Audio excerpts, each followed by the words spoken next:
Buenas tardes, compañeritos y profe. Mi nombre es Taliana Díaz Castro y les vengo a hablar sobre el libro El jardín bajo la lluvia.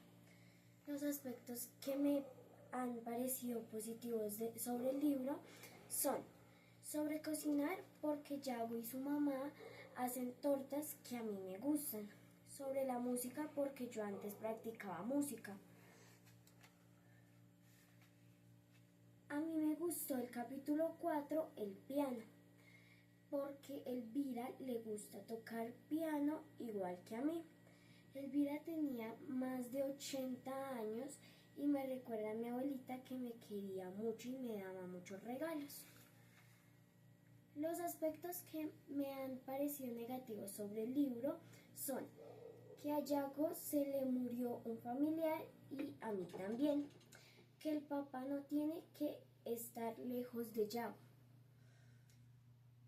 A mí no me gustó el capítulo 1, las navidades más tristes, porque es muy triste no tener a la abuela en Navidad y tampoco el regalo del papá.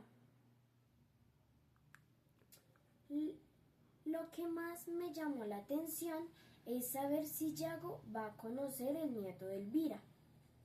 Gracias.